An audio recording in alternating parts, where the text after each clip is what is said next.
कंचन अपनी माँ साधना और पिता संजय के साथ रहा करती थी। ऐसे ही एक दिन कंचन की दोस्त मीनू कंचन के घर आती है और खुशी से बोलती है, कंचन कंचन, तुझे पता चला, आज मैं बहुत खुश हूँ। अरे अरे, पर तू इतनी खुश क्यों है? क्या वजह है तेरी खुशी की? अगर तू सुनेगी ना, तू भी पक्का खुश हो जाएगी। हे भगवान, यार मीनू, अब जब तक तू मुझे अपनी खुशी बताएगी नहीं, तब तक मैं तेरी खुशी में शामिल कैसे होंगी? अब बता भी दे, और हाँ, अगर नहीं बताना है तो भी बोल दे। तभी मीनू उसे अपना नया फोन दिखाते हुए कहती है, ये देख, ये मेरा पहला फोन है और नया। मैं बहुत खुश हूँ। यार कितना बड़ा फोन है तेरा, और कितना सुंदर लग रहा है। इसका कलर देख यार, कितना अच्छा लग रहा है। अच्छा एक बात बता, इसमें बटन कहाँ है? जब तेरे पास फोन आएगा ना, तो अपने आप ही सब कुछ आ जाएगा। यार सही है तेरा तो। पता नहीं माँ बाबा मुझे कब फोन देंगे भी या नहीं देंगे। अच्छा छोड़, मैं चलती हूँ। बस मैं तेरे को यहाँ अपना नया फोन दिखाने आई थी। अब मैं चलती हूँ, बाय।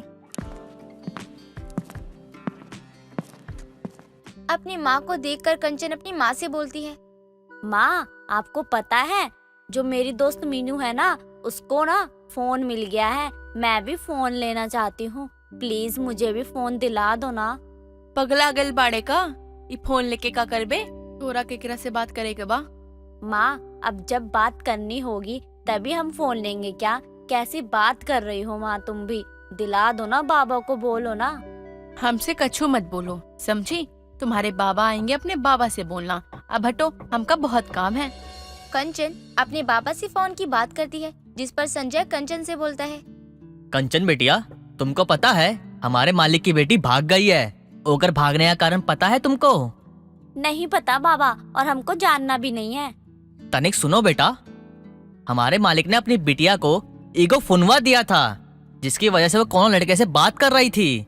अब देखो वो लड़का के साथ भाग गई। उसके पिता उसको फोन देने से साफ मना कर रहे थे। यूं ही समय बीतता है और एक दिन साधना अपने पति संजय से बोलती है, संजय जी, हम का सोचे हैं, हमारी कंचन की उम्र हो चली है, हमको ओके हाथ पीले कर देने चाहिए। क्या बात है भाग्यवान, तुमने तो हमारे मुंह की बात छीन ली। हम तो बहुत ही समय से सोच रहे थे कि अपनी बिटिया की शादी करवा दें। हाँ संजय जी, वैसे भी आजकल का माहौल बहुत खराब हो रहा है।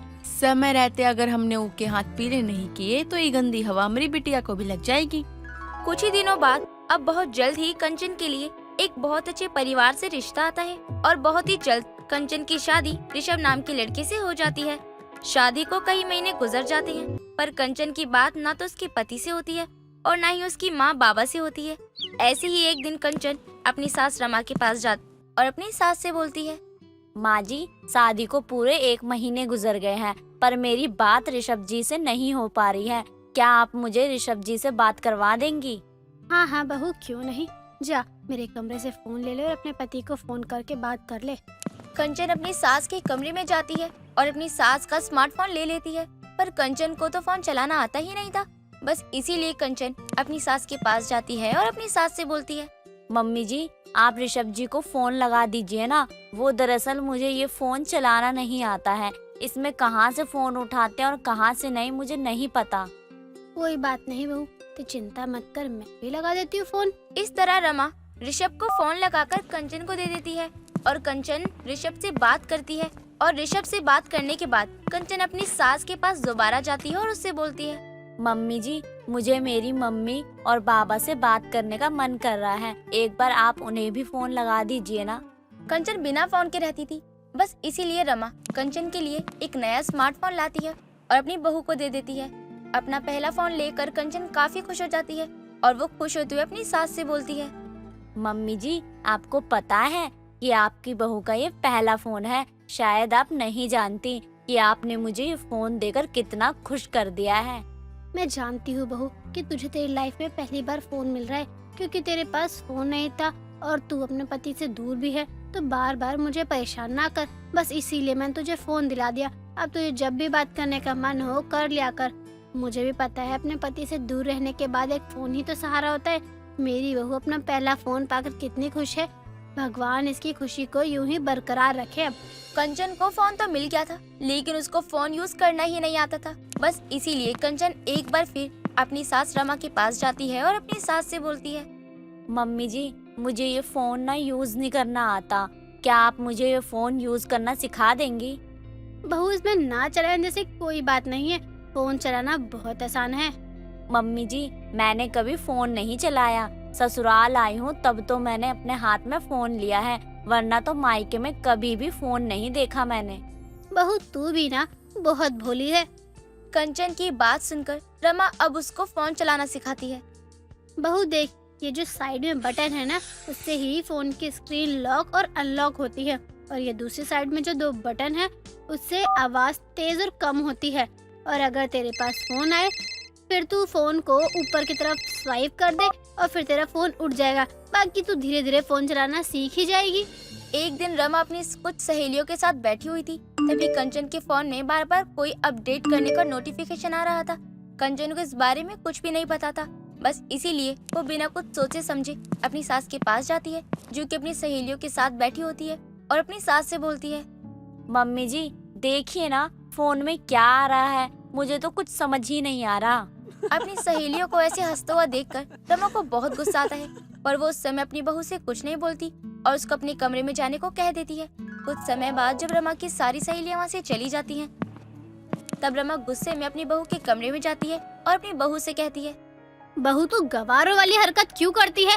अरे फोन में अपडेट का नोटिफिकेशन आ रहा था, लेकिन तू है कि नोटिफिकेशन को समझ नहीं पाती। तेरे इतने पढ़े लिखे होने का क्या फायदा है जब तुझे गवारों वाली हरकतें ही करनी है। माफ करना मम्मी जी, पर मैंने आज से पहले कभी फोन यूज नहीं किया। ये मेरा पहला फोन है, मुझे फोन की ज्यादा नॉलेज नहीं है, बस इसलिए मैं आपसे पूछ लेती हूँ। बाकी मुझे माफ कर दीजिए। इस तरह कंचन उदास होकर वहाँ से किचन में जाने लगती है। तभी रमा जब अपनी बहू का यूं उतरा हुआ चेहरा देखती है, तब उसको भी अपने कहे हुए शब्दों का बहुत बुरा लगता है, जिस पर वो खुद से बोलती है, ये क्या कर दिया तूने रमा? तेरी बहू का पहला फोन था और उसे यूज करना नहीं आता है, इसीलिए तेरा ये फर्ज बनता था कि तू उसको फोन यूज करना सिखाए। अगर तूने उसको फोन का यूज करना नहीं सिखाया तो उसको फोन यूज करना कौन सिखाएगा? इस तरह अब रमा अपना मुंह लटकाए अपनी बहू के पास जाती है और उससे माफी मांगती है। अपनी सास को माफी मांगता देख कंचन को जरा भी अच्छा नहीं लगता और वो अपनी सास को माफ कर देती है, जिसके बाद रमा अपनी बहू को फोन के बारे में हर वो नॉलेज देती है जो सभी को पता होनी चाहिए। इस तरह रमा की बहू का पहला फोन का सफर बहुत अजीब और गरीब रहता है।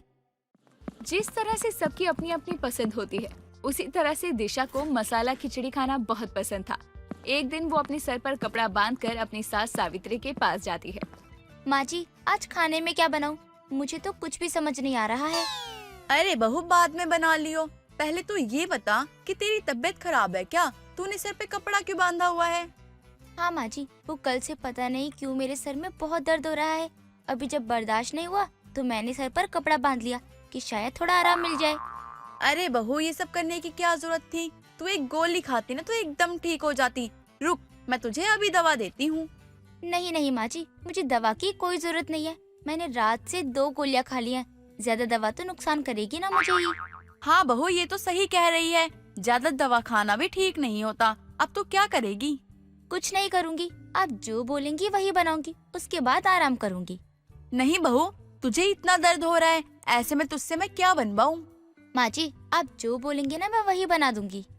बहू एक काम कर, तुझे जो खाना है और जो जल्दी बन जाए तो वो बना ले, क्योंकि तुझे दर्द हो रहा है ना, और ऐसे में तुझसे काम करवाना मुझे अच्छा नहीं लगेगा। ठीक है माँ जी, तो फिर मैं मसाला खिचड़ी बना देती हूँ। मसाला खिचड़ी? बहू, हम कोई बीमार नहीं है। माँ जी, वही है जो जल्दी बन जाएगा, इसलिए मैंने कहा था। बाकी आप जो कहेंगे ना मैं वही बना दूंगी। नहीं बहू, तू बना ले, तुझे जो ठीक लगे तो वो बना। अपनी सास की बात सुनकर दिशा बहुत खुश हो जाती है और रसोई में जाकर मसाला खिचड़ी बनाना शुरू कर देती है। कुछ देर के बाद वो अपनी सास को खाने के लिए बुलाती है। क्या हुआ माँ जी, आइए ना खाते हैं। आप खिचड़ी को ऐसे क्यों देख रही हैं? कुछ नहीं बहू, वो क्या है कि जब से तू इस घर में आई है तब से ही मेरे घर में खिचड़ी बनना शुरू हुआ है, वरना हम माँ बेटे तो खिचड़ी की तरफ देखते भी नहीं थे। कोई बात नहीं माँ जी, मेरे साथ खिचड़ी खाते खाते धीरे धीरे आपको भी आदत हो जाएगी। नहीं नहीं बहू, तू अकेले ही खा, हमसे ये बीमार वाली खिचड़ी रोज रोज नहीं खाई जाएगी। माँ जी, मेरी खिचड़ी कोई सादा खिचड़ी नहीं है, बल्कि मसाला खिचड़ी है। अब चलिए खाते हैं, वरना ठंडी हो जाएगी खिचड़ी। अपनी बहू का दिल रखने के लिए सावित्री जैसे तैसे करके उसके साथ बैठकर खिचड़ी खाती है। अपनी पसंद की चीज पाकर दिशा तो पेट भर कर खाती है, लेकिन सावित्री आधा पेट खाकर ही उठ जाती है। थोड़ी देर के बाद दोनों अपने कमरे में जाकर सो जाती हैं। आधी रात को सावित्री की आंख खुलती है। तो पेट में चूहे कूद रहे हैं, उसका क्या करूं?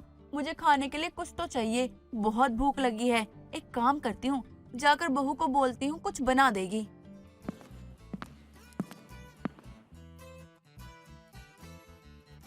बहू, तेरा सर दर्द आराम हो गया ना? तभी तो तू फोन चला रही है। हाँ माँ जी, थोड़ा बहुत आराम हुआ है, लेकिन आप ऐसा क्यों बोल रही हो? क्योंकि तुझे अभी रसोई में चलकर मेरे लिए कुछ बनाना पड़ेगा, क्योंकि तेरी मसाला खिचड़ी मुझे पसंद नहीं आई। मेरे पेट में चूहे कूद रहे हैं, चलकर कुछ बना दे। माँ जी, आधी रात को मैं जाकर आपके लिए कुछ खाने को बनाऊं? हाँ बहू, वरना मुझे नींद नहीं आएगी। माँ जी, अभी बस थोड़ा बहुत आराम हुआ है सिर दर्द में। दोबारा से रसोई में जाऊंगी ना तो सर पकड़ लूंगी, क्योंकि मैं जरा सी भी नहीं सोई हूँ। लेकिन आप कहती हो कि मैं चली जाऊं तो चली जाती हूँ। नहीं बहू, रहने दे, तू शायद सही कह रही है। कहीं दोबारा से दर्द होने ना लगे। अजीत भी नहीं है। जी माँ जी, जैसा आप कहें। सावित्री निराश होकर वहाँ से चली जाती है और खुद ही खाने के लिए कुछ बनाने लगती है। तभी दरवाजे की डोरबेल बजती है और सावित्री घबरा जाती है। इतनी रात को कौन आ गया? अजीत भी घर पर नहीं है। मुझे दरवाजा खोलना चाहिए या नहीं? बेटा तू है? अरे मैं तो डर के मारे जान ही निकल गई थी। मैंने सोचा पता नहीं कौन आ गया इतनी रात को। तू तो परसों आने वाला था ना? माँ, सारी बातें दरवाजे पे ही पूछोगी या अंदर भी आने दोगी? अरे बेटा आना, तुझे अचानक से देखकर मुझे कुछ ध्यान ही नहीं आया। माँ, मैं बहुत थक गया हूँ। चाहे कहीं भी घूमने चला जाए इंसान, लेकिन सुकून उसे घर में ही आके मिलता है। हाँ बेटा, मैं भी तुझे यहाँ देखकर बहुत खुश हूँ। तू ठीक तो है ना? हाँ माँ, मैं तो ठीक हूँ, लेकिन आप बताओ कि आप इतनी रात को जाग क्यों रही हो? बेटा आज बहू ने मसालेदार खिचड़ी बनाई थी, और वो ना तुझे पसंद है और ना मुझे। लेकिन अब वो बीमार थी, इसलिए मैंने सोचा वो जो बनाएगी वो खा लेंगे। माँ, मुझे एक बात समझ में नहीं आती। यहाँ लोगों की बीमारी में खाना छूट जाता है, कुछ खाने का मन नहीं करता है, और एक ये मैडम है जो बीमारी में मसालेदार खिचड़ी खाती है। कहीं कुछ तो गड़बड़ है दया, मेरा मतलब है माँ। कहीं ये खिचड़ी खाने के लिए बीमार होने का नाटक तो नहीं करती? बेटा तू भी कैसी बातें कर रहा है? ऐसा कुछ नहीं है। ठीक है माँ, आप एक काम कीजिए, आप कमरे में जाके बैठिए, मैं मैगी बना के लाता हूँ। हम दोनों माँ बेटे मिल के खाएंगे साथ में। अपने बेटे की बात सुनकर सावित्री को थोड़ी तसल्ली मिलती है और वो अपने कमरे में चली जाती है। थोड़ी देर के बाद अजीत मैगी बनाकर अपनी माँ के कमरे में आता है और दोनों खा पीकर आराम से सो जाते हैं। अगले दिन सुबह दिशा अपने बगल में अजीत को सोया हुआ देखकर डर जाती है। अजीत जी उठिए ना और बताइए मुझे कि आप कब आए? जब तुम घोड़े बेच के सो रही थी ना, तब आया था मैं। अब परेशान मत करो यार, सोने दो मुझे। सुबह सुबह नींद खराब कर रही हो। अगर रात में आए थे तो जगा नहीं सकते थे मुझे? क्यों? रात में तुम्हें क्यों जगाता मैं? घर का दरवाजा किसने खोला? देखा हो यार, पकाओ मत मुझे सुबह सुबह। सोने दो मुझे। आधी रात को आया था मैं और माँ ने दरवाजा खोला था, वो जाग रही थी इसलिए। अब कुछ भी पूछना हो ना तो बाद में पूछना, अभी सोने दो मुझे।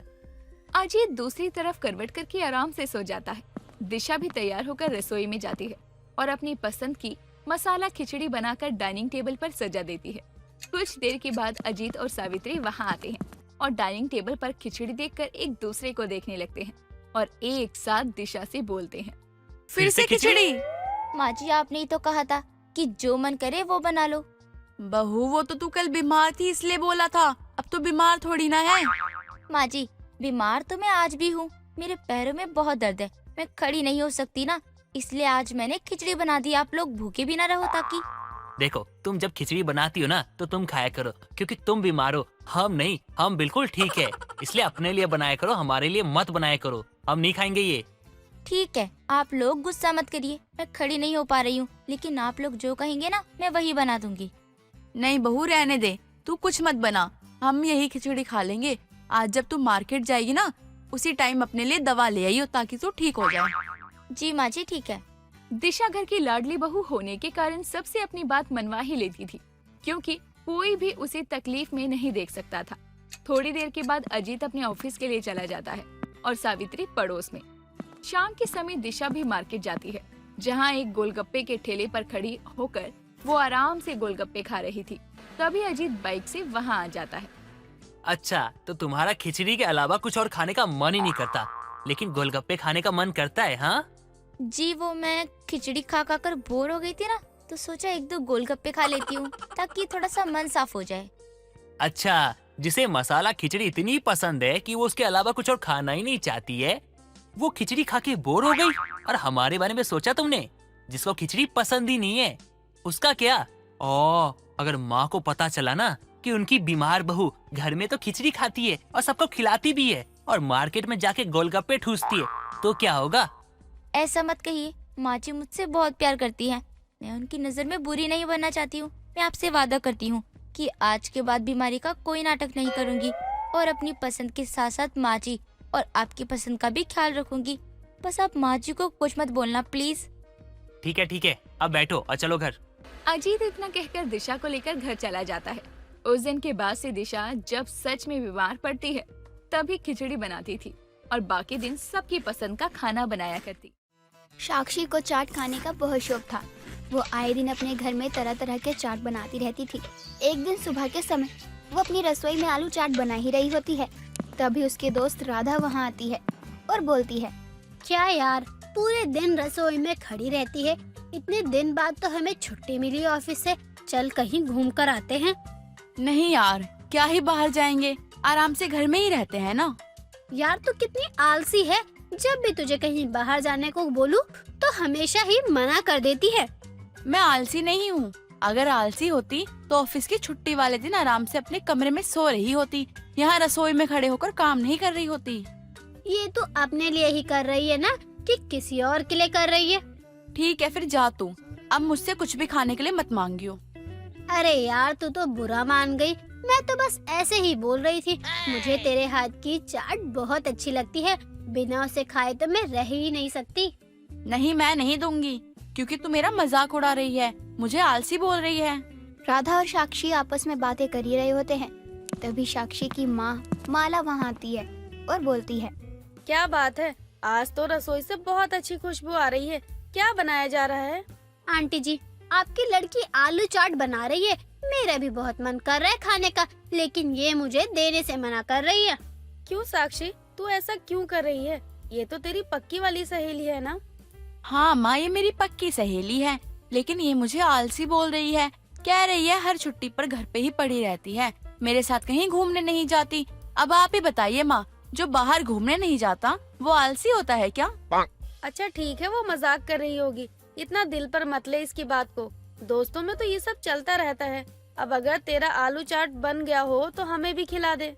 हाँ माँ, बन गया। आप लोग बाहर चल के बैठिए, मैं आप सभी के लिए आलू चाट लेकर आती हूँ। साक्षी की बात सुनकर माला और राधा रसोई में जाकर हॉल में बैठ जाती हैं और आपस में बातें करने लगती हैं। थोड़ी देर बाद साक्षी दोनों के लिए प्लेट में आलू चाट लगाकर लेकर आती है और उन्हें खाने को देती है। आलू चाट खाते ही उनका दिल खुश हो जाता है और एक साथ बोलती हैं, लाजवाब एकदम। पक्का आप लोग सच बोल रहे हैं ना? कहीं आप लोग मेरा दिल रखने के लिए तो मेरी तारीफ नहीं कर रहे हैं? अरे नहीं यार, सच में तेरे आलू चाट लाजवाब है एकदम।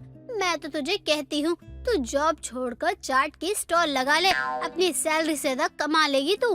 वैसे राधा बेटी बात तो बिल्कुल सही बोल रही है, मजा ही आ जाएगा। तब हमें जो चाट हफ्ते में एक दिन खाने को मिलती है वो रोज मिलने लगेगा।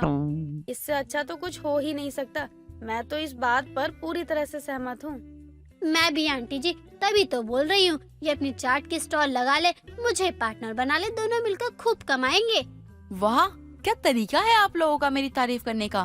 मैं अपनी मैनेजर की पोस्ट छोड़कर चाट का स्टॉल लगाऊं, इसी दिन के लिए मैंने इतनी पढ़ाई करी थी। देख, ये सब कहने वाली बात है, मेरी बात मान तो नौकरी नौकरी ही होती है। इसीलिए चाट का स्टॉल लगा ले और सभी को अलग अलग चाट बनाकर खिला और अच्छे खासे पैसे कमा। सच में आप लोगों का कुछ नहीं हो सकता। चुपचाप बैठकर चाट खाओ, बिना सर पैर की बातें मत करो मुझसे। मैं जा रही हूँ अपने कमरे में अपनी बनाई हुई चाट खाने। साक्षी अपनी माँ और दोस्त की बात को अनसुना करके वहाँ से चली जाती है। समय बीतता है, तभी एक दिन साक्षी को देखने के लिए एक राहुल नाम का लड़का अपनी माँ कुसुम के साथ उनके घर आता है। तभी माला साक्षी के कमरे में जाती है और बोलती है, बेटी लड़के वाले आकर बैठ गए हैं, अब तू जा चाय नाश्ते के लिए। अब मैं चाय नाश्ता देने के लिए उठ नहीं सकती हूँ, तो तू जाकर कुछ अच्छा चाय नाश्ता तैयार कर ले और हॉल में लेकर आ जाइयो थोड़ी देर में। और थोड़ा अच्छे कपड़े भी पहन लियो, लड़के वाले तुझे देखने आए हैं। माँ देखो, बात बहुत सिंपल सी है।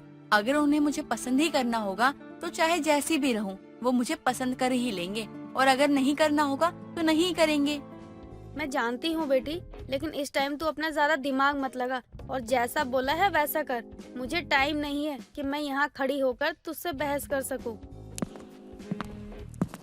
जिसके बाद साक्षी भी तैयार होकर रसोई में चाय नाश्ते की तैयारी करने चली जाती है, लेकिन उसे समझ में नहीं आता कि वो क्या बनाए। तभी उसकी माँ उसे बाहर आने के लिए आवाज देने लगती है और वो जल्दी से मूंग दाल की चाट और पानी लेकर हॉल में आ जाती है। तभी माला उससे बोलती है, बेटी ये क्या है? मैंने तो तुझे चाय और कुछ नाश्ते पानी लाने को बोला था, तो फिर तू ये क्या लेकर आई है? माँ मुझे समझ में ही नहीं आ रहा था कि चाय के साथ नाश्ते में क्या बनाऊं, और तब तक आपने आवाज दे दी, तो खाली हाथ तो आ नहीं सकती थी। तभी मेरी नजर भीगी हुई मूंग दाल पे पड़ी, तो मैंने जल्दी से मूंग दाल की चाट बना ली। मूर्ख लड़की, तुझे चाट बनाने के सिवा कुछ और समझ में नहीं आता क्या?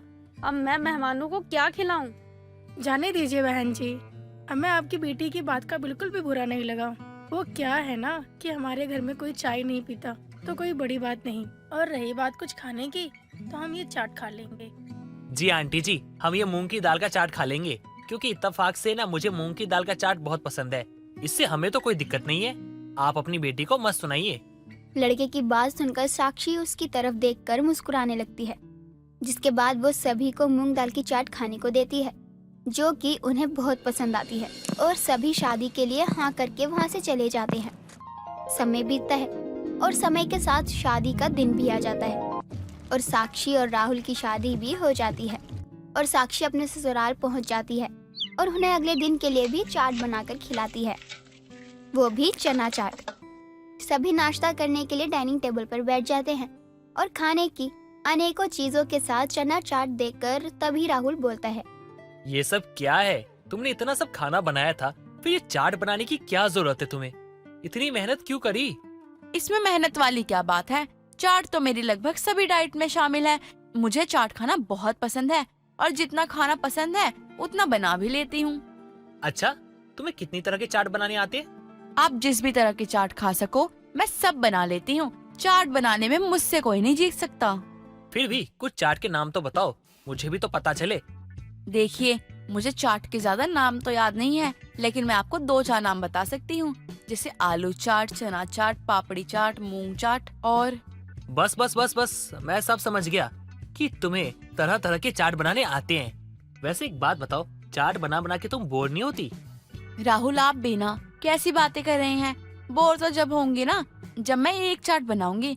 मैं तो रोज रोज नए नए तरीके की चाट बनाती रहती हूँ। फिर भी यार, चाट चाट होती है, कितना खाएगा इंसान? अरे चाट मुझे भी पसंद है, लेकिन मैं उतना तो नहीं खा सकता। बस कर तू, क्या आते ही बहू के पीछे पड़ गया। बहू हमारे साथ साथ शादी के बाद अब ये तेरा भी घर है, तू जो चाहे खा सकती है, बना सकती है, तुझे कोई नहीं रोकेगा। माँ, मैं इसको कुछ खाना बनाने या खाने से मना नहीं कर रहा हूँ, बस मैं तो इससे पूछ रहा हूँ कि इसे कितनी तरह के चाट बनाने आते हैं। वैसे मुझे तो इससे कोई परेशानी नहीं है कि ये क्या खाए क्या ना खाए। हाँ, तो अब पूछने की भी जरूरत नहीं है। अब वो इसी घर में रहेगी, रोज अलग अलग तरह की चाट बनाएगी, तब खाइयो और पूछियो। अभी से उसे परेशान मत कर। माँ, आप अपनी बहू के आते ही बदल गई। आपने तो तुरंत अपना रंग दिखा दिया। बिल्कुल, मेरी एक लौती बहू है, जो चाहे वो करे। माँ, मैं आपका इकलौता बेटा हूँ, थोड़ा मेरा भी ध्यान रखना चाहिए आपको। तेरा ध्यान रखने वाली लेकर आई हूँ, अब ये तेरा ध्यान रखेगी। ला बहू, जल्दी से अपना चना चाट दे, पहले मैं उसे ही खाऊंगी। अपनी सास का प्यार देखकर साक्षी को बहुत खुशी होती है और उसके ससुराल वाले बड़े प्यार से उनकी बनाई हुई चाट को खाते हैं। और उस दिन की बाद से उसके ससुराल में हर रोज अलग तरह की चाट मानो उनकी सुबह या शाम के नाश्ते का हिस्सा बन गई थी।